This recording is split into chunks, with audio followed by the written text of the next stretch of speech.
Mi novia me presionó para conocer a sus padres, pero durante la cena me insultó en italiano pensando que no la entendía. Al final, respondí en su idioma y revelé todas sus mentiras. Mi novia llevaba meses insistiendo en que debía conocer a sus padres durante una cena. No era una simple invitación, lo exigía como si fuera un derecho absoluto. Cada conversación terminaba igual. ¿Cuándo vas a conocer a mi familia, Ryan? Sí, me llamo Ryan. Mi padre es estadounidense y mi madre era italiana, originaria de Bolonia. Ese detalle, aunque ella lo ignoraba, terminaría siendo crucial. Madison Mitchell, mi novia, de 25 años, no era del tipo que pide las cosas con sutileza. Pensaba que con solo pestañear ya merecía todo lo que deseaba: bolsos de diseñador, cenas exclusivas, escapadas de fin de semana a Napa y, por supuesto, todo a mi costa. Su trabajo en una empresa de bienestar apenas alcanzaba para pagar el coche. Las señales de alarma estaban desde el principio, pero yo las ignoré como un tonto. Siempre olvidaba su cartera cuando salíamos y, si sugería dividir la cuenta, se enfadaba y me castigaba con el silencio. Un hombre de verdad cuida de su mujer,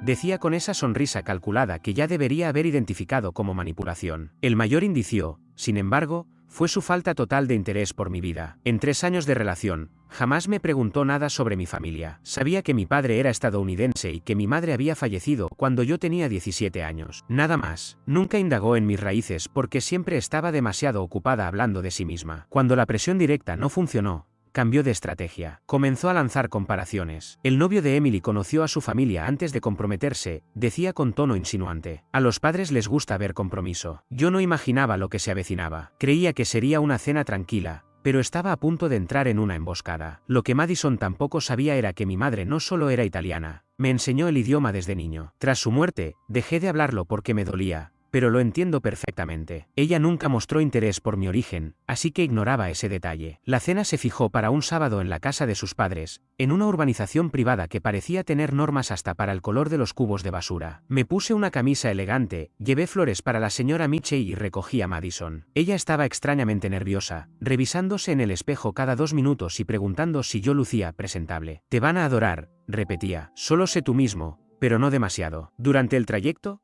continuó dándome indicaciones. No hables demasiado de tu trabajo, podría parecer arrogante. Tampoco menciones tus hobbies, sonarán inmaduros. Deja que ellos dirijan la conversación. Llegamos a una mansión que gritaba, hipotecada 2 veces para aparentar. El señor Mitchell abrió la puerta con un apretón de manos firme, evaluándome de arriba a abajo como calculando mi cuenta bancaria. Detrás, la señora Mitchell sonreía con un gesto tan falso que parecía esculpido. Debes de ser Ryan, dijo en inglés, aunque le lanzó a Madison una mirada que decía, ¿en serio, este? El interior era exactamente como lo imaginaba, muebles enormes, montones de cojines y vitrinas llenas de fotos de Madison en cada etapa de su vida. Incluso había un mueble con trofeos mediocres de sus clases de danza infantiles. Nos sentamos en el comedor formal, con manteles de lino y la vajilla de lujo. Todo parecía preparado para una sesión de fotos para revista. Entonces, comenzó el espectáculo. Madison se giró hacia mí con una sonrisa fingida. Solo hablamos un momento en italiano, ya cambiamos al inglés, prometió. Mentira, pasaron 2 horas. 2 horas en las que me quedé ahí, sonriendo y pasando el pan, mientras la mujer que creía amar destrozaba mi reputación en un idioma que creía que no entendía. Pero yo comprendía cada palabra. Y sonreía, porque la veía cavar su propia tumba. Primero atacó mi carrera. Él está bien,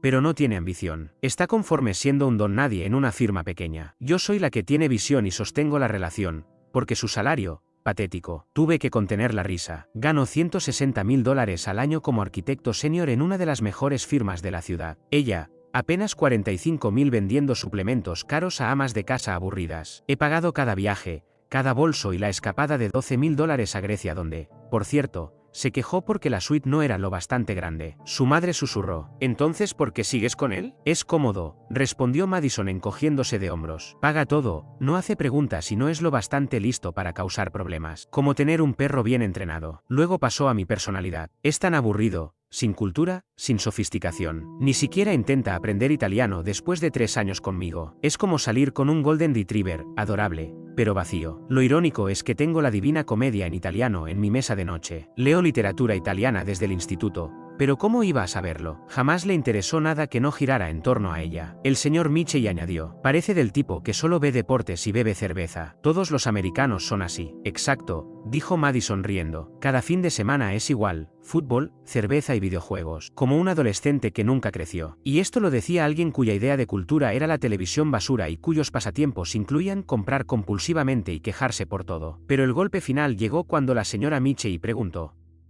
¿ha hablado de matrimonio alguna vez? Yo estoy lista para casarme mañana, respondió Madison con dramatismo, pero él le aterra el compromiso. Llevaba meses dejando pistas, insinuaciones claras, pero él simplemente las ignoraba. Decía que estaba evaluando sus opciones. ¿Entiendes a lo que me refiero? Lo que ella no sabía era que, en ese mismo momento, en la caja fuerte de mi habitación había un anillo de compromiso hecho a medida que me costó $8.000. Ya tenía todo listo para pedirle matrimonio en un viaje sorpresa a la Toscana que había planeado por su cumpleaños, boletos en primera clase, hotel 5 estrellas en Florencia, todo sacado de una película romántica. Y ahí estaba yo, escuchando cómo me llamaba miedoso al compromiso mientras planeaba proponerle matrimonio en la tierra de sus ancestros. Una ironía cósmica de otro nivel. La conversación no dejaba de escalar. Analizaban cada aspecto de mi vida, mi familia, mi futuro, hasta mi valor como ser humano, todo mientras yo interpretaba el papel del típico novio americano demasiado ingenuo para darse cuenta de que lo estaban despedazando frente a él. La señora Michei se volvió especialmente cruel cuando la charla giró hacia mis raíces. Ni siquiera sabe de dónde viene su familia. Estos americanos no tienen raíces, ni historia. ¿Cómo se construye un futuro con alguien que no sabe quién es? Madison, mi novia, asentía como si fuera la hija perfecta. Exacto, mamá. Está vacío. No tiene profundidad, ni pasión por nada. Es como vivir con un maniquí. Lo peor no fueron las palabras, sino la facilidad con la que las pronunciaba. Me miraba con expresiones amorosas mientras le decía a sus padres que yo era poco menos que un caso de caridad que estaba considerando terminar. Durante todo ese espectáculo, no podía dejar de pensar en mi madre y en cómo me enseñó que el italiano no era solo un idioma, sino un puente hacia nuestra historia y nuestra esencia. Me contaba cuentos en italiano antes de dormir, me enseñó a cocinar las recetas de mi abuela, me inculcó orgullo por mis raíces. Y ahora Madison utilizaba esa lengua sagrada como un arma, convirtiendo algo significativo en un instrumento de burla. Pero me contuve. No soy de los que arman escenas ni de los que pierden la cabeza en público. Me criaron mejor que eso, así que me limité a almacenar cada mentira, cada insulto, cada traición, esperando el instante perfecto para hacer estallar todo. Ese momento llegó en el postre. Su padre me miró como quien observa a una mascota tonta y le preguntó a Madison: ¿estás segura con este? Parece tan simple. Ella se rió y condescendiente, me dio una palmadita en la mano. Luego me miró directo a los ojos, fingiendo intimidad, y en italiano les dijo: no se preocupen, es demasiado tonto para entender lo que decimos. Mírenlo, con esa sonrisa vacía, como una foca entrenada. Ese fue el punto de quiebre. Toda la ira, el dolor y la humillación se condensaron en una frialdad quirúrgica. No iba a gritar ni a causar un espectáculo. Iba a esperar el momento exacto y destruir su mundo por completo. La oportunidad llegó cuando nos levantábamos para irnos. Su padre, tal vez sintiéndose culpable por haber pasado 2 horas destrozándome en mi cara, me dio una palmada en el hombro y dijo en inglés, despacio y con cuidado, como si le hablara a un niño: fue un gusto conocerte, Ryan. Fue entonces cuando sonreí, lo miré a los ojos y dejé que el idioma de mi madre fluyera como seda. El placer fue todo mío, señor Michei. Perfecto, sin acento. Fue como en esas películas de acción cuando el temporizador de la bomba llega a cero y todo queda en silencio antes de la explosión. La copa de vino de la señora Michei se deslizó de su mano y se hizo añicos en el suelo. La mandíbula del señor Michei cayó tan rápido que pensé que se iba a dislocar. Y Madison se puso blanca como la pared, luego verdosa, como si fuera a vomitar, desmayarse o explotar. Tal vez todo a la vez. Pero yo no había terminado. Ni cerca. Manteniendo mi sonrisa cordial, seguí hablando en italiano. Antes de irnos, me gustaría aclarar algunos malentendidos de esta noche. El silencio era absoluto. Podías escuchar caer un alfiler en la siguiente ciudad. Madison estaba paralizada, seguramente repasando cada cosa horrible que dijo y dándose cuenta de que entendí todo. Fue hermoso. Comencé la demolición con voz tranquila,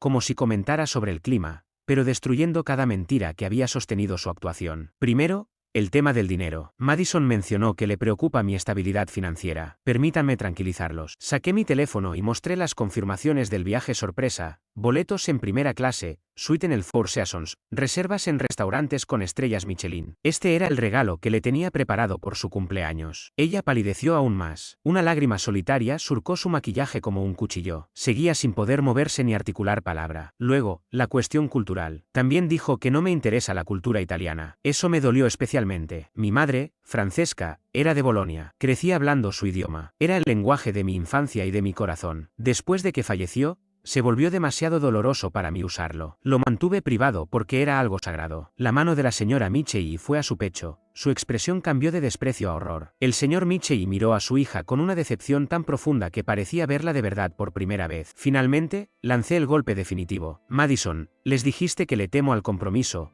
que te estoy haciendo perder el tiempo. Dijiste eso sabiendo que llevo 2 meses trabajando con un joyero para diseñar tu anillo de compromiso, sabiendo que planeaba proponerte matrimonio el próximo mes en las colinas de la Toscana. Dejé que esas palabras se hundieran, pero ahora lo entiendo. Un hombre no puede pedirle matrimonio a una mujer que lo considera un tonto. No puede construir un futuro con alguien que convierte el idioma de su madre fallecida en un arma para humillarlo. Me levanté, miré por última vez a sus padres. Gracias por todo. Tienen una casa hermosa. Salí, subí al coche y me fui, dejando a Madison sentada entre las ruinas de la vida que acababa de incendiar con su propia boca. El camino de regreso fue un silencio absoluto. Cuando llegó al apartamento, explotó. Me acusó de haberla engañado, de tenderle una trampa, de planear un teatro. «Lo sabías todo el tiempo», gritaba. «Te sentaste ahí y me dejaste hablar. ¿Me engañaste?» «No, Madison», respondí con voz firme, sin alterarme. «No hice nada fuera de lo común, simplemente existí». Ella misma se delató con sus propias palabras. Lo único que hice fue entenderlas. En ese momento, Madison empezó a caminar de un lado a otro por la sala,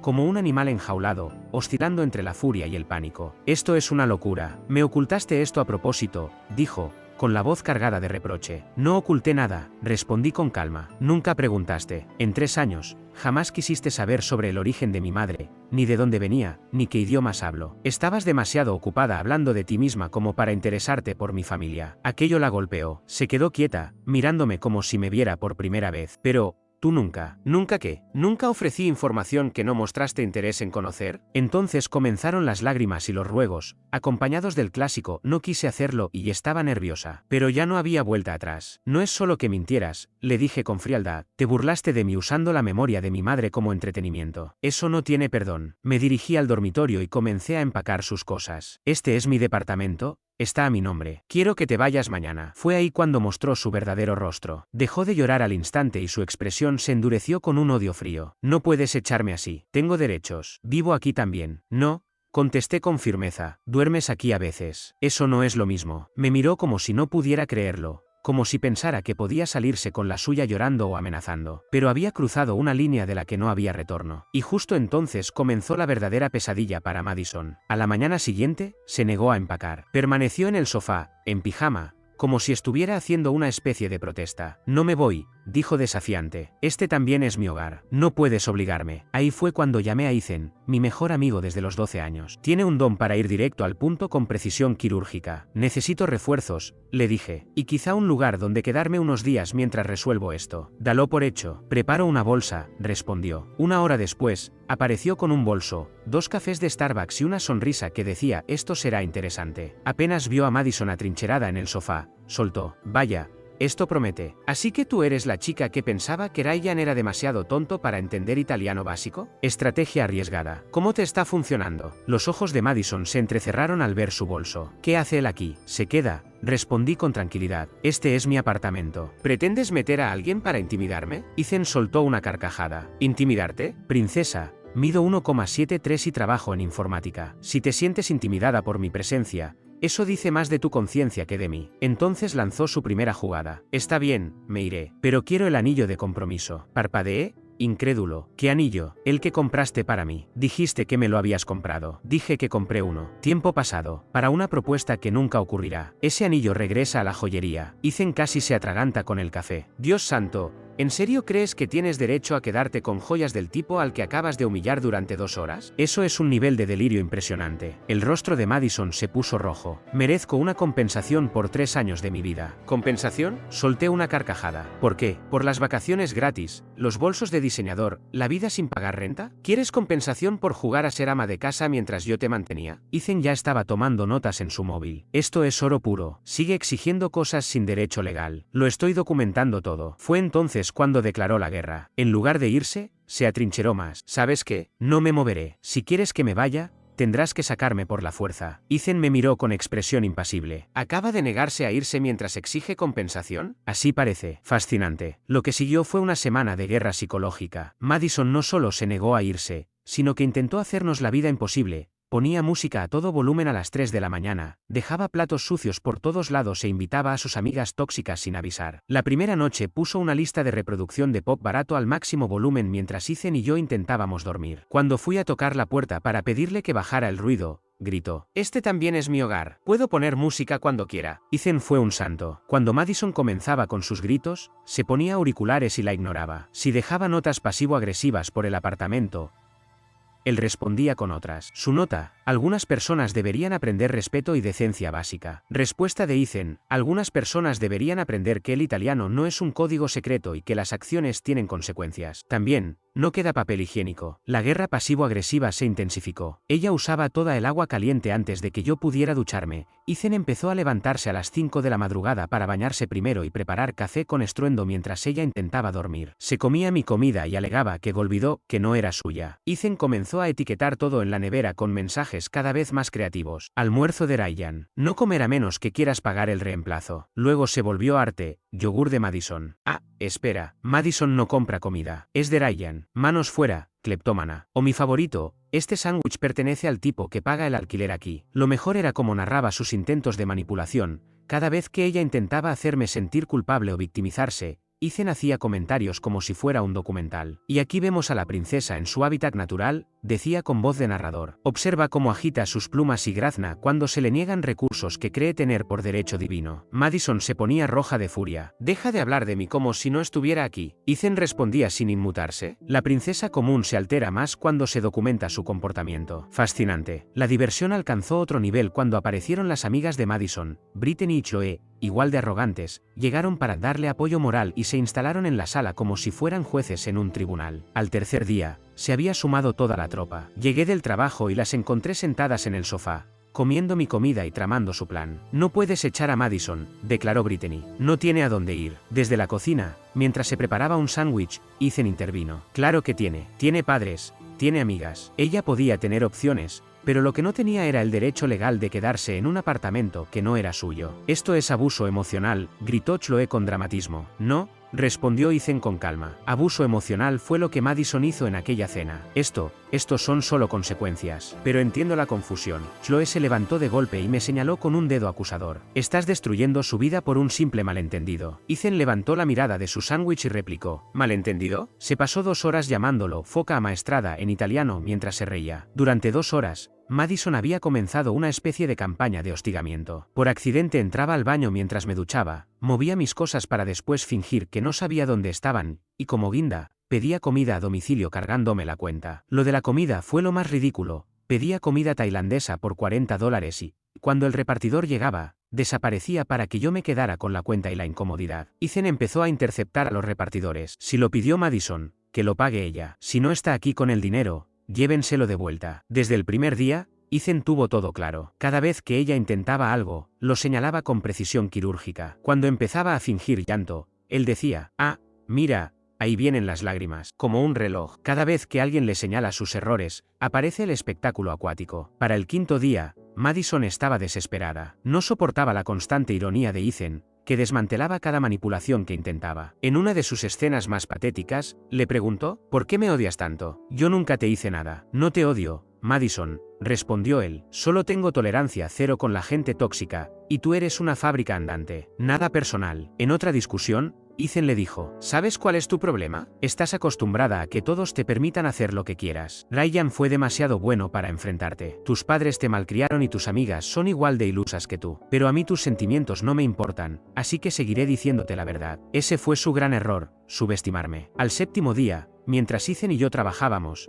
ella recogió sus cosas, y no solo eso, también se llevó las mías. Cuando volví, mi apartamento parecía saqueado. Faltaban mi iPad, mis auriculares caros, 2 relojes, ropa de marca, y lo peor, la caja de joyas de mi madre que había encontrado en mi armario. Ethan observó los espacios vacíos y silbó: «Vaya, se volvió una ladrona profesional». Estaba documentando todo para el informe policial cuando recibí un mensaje de Madison. «Tomé lo que merezco. Considéralo compensación por 3 años de trabajo emocional». Ethan lo leyó sobre mi hombro y soltó una carcajada. «¿Trabajo emocional? ¿Así llamamos ahora a ser una novia tóxica?». Al parecer, robar cosas es su forma de cobrar servicios imaginarios. Le decimos que así no funciona la ley laboral o dejamos que se se lo explique a la policía. Pero el robo fue solo el inicio. La campaña de acoso que siguió fue brutal. Empezaron a aparecer en mi gimnasio, en mi cafetería habitual, incluso en mi oficina. Y no era para devolver nada, sino para humillarme en público. El incidente del gimnasio fue el más vergonzoso. Estaba en pleno entrenamiento cuando las tres entraron caminando como si el lugar les perteneciera. Todo el mundo miraba mientras Madison actuaba su papel. Ahí está, el tipo que me echó a la calle sin darme dónde ir. Brittany me acorraló a la salida de mi oficina durante el almuerzo. Tienes que dejar de fingir que eres la víctima, dijo en voz alta para que todos escucharan.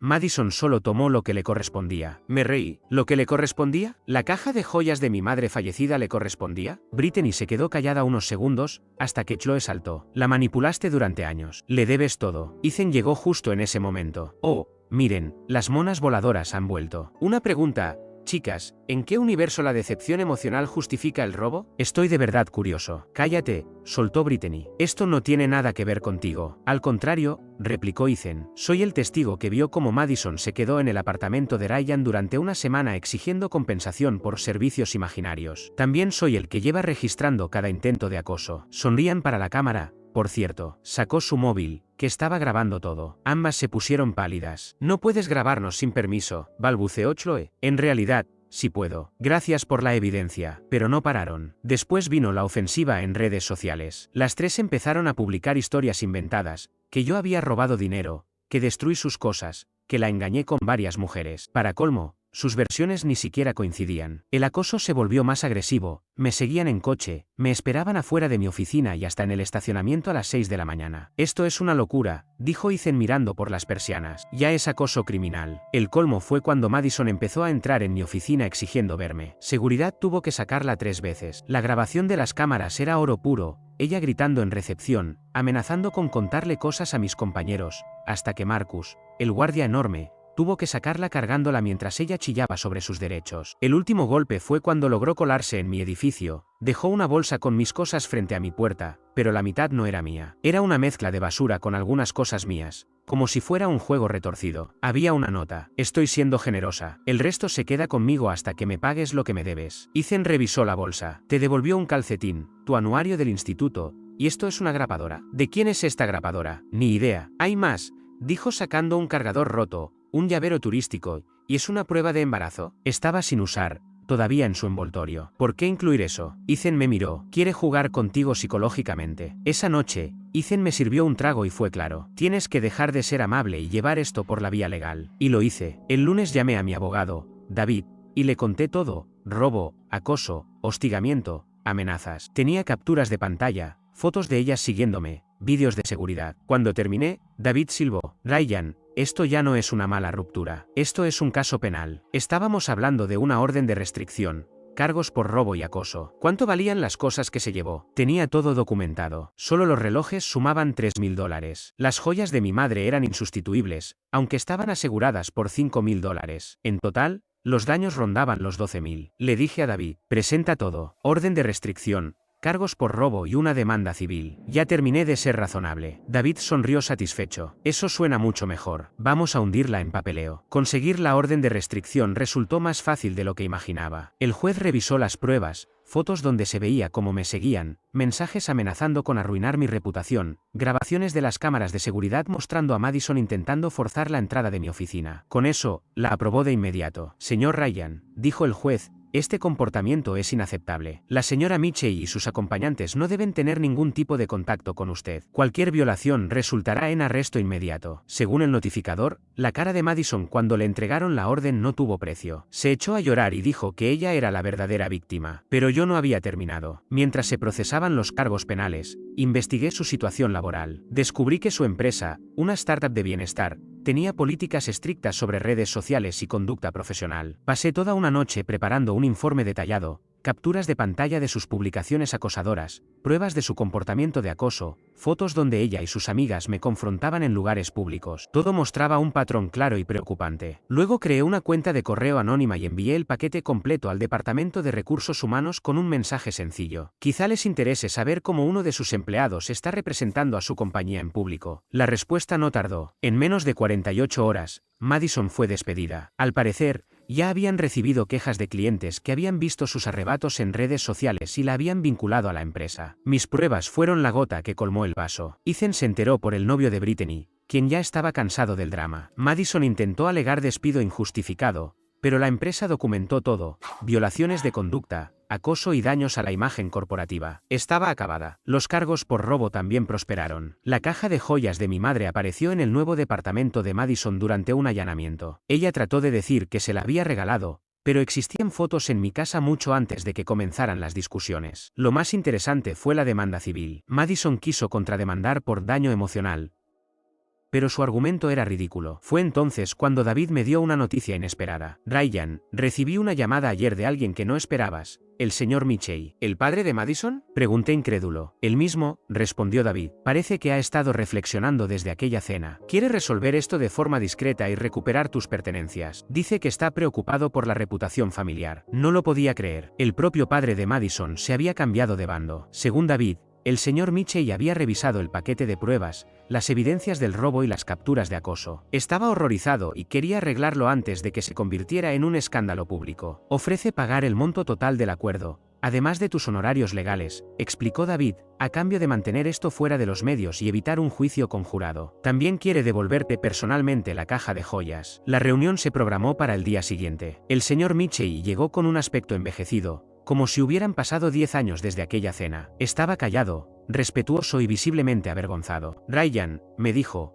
colocando con cuidado la caja de joyas sobre el escritorio de David, te debo una disculpa. Lo que pasó aquella noche y lo que hizo Madison después, esto no es lo que le enseñamos. Luego entregó un cheque de caja por el monto completo. Espero que esto cubra los daños y tus gastos legales. También espero que puedas perdonar a un viejo tonto que no supo ver a tiempo quién era su hija. La verdadera sorpresa llegó en la audiencia. Madison no tenía idea de que su padre había hablado con nosotros. Entró al tribunal esperando su apoyo, creyendo que, como siempre, la salvaría. Pero lo vio sentado en el lado opuesto, conmigo. Su rostro lo dijo todo. Se quedó boquiabierta, incluso perdió el equilibrio. Durante la apertura, David señaló, incluso la familia de la demandada reconoce la gravedad de sus actos. El señor Mitchell ha cooperado plenamente con la recuperación de los bienes robados y ha asumido la responsabilidad por la conducta de su hija. Madison lo miraba con una expresión de traición absoluta. Él ni siquiera levantó la vista, se quedó observando sus manos mientras ella comprendía que ni su propia familia la defendía. Al final, se rindió y aceptó el pago total en menos de una hora. Su abogado se dio por vencido al ver que no tenía apoyo familiar y que las pruebas eran aplastantes. Pero lo mejor fue verla entender que había perdido todo: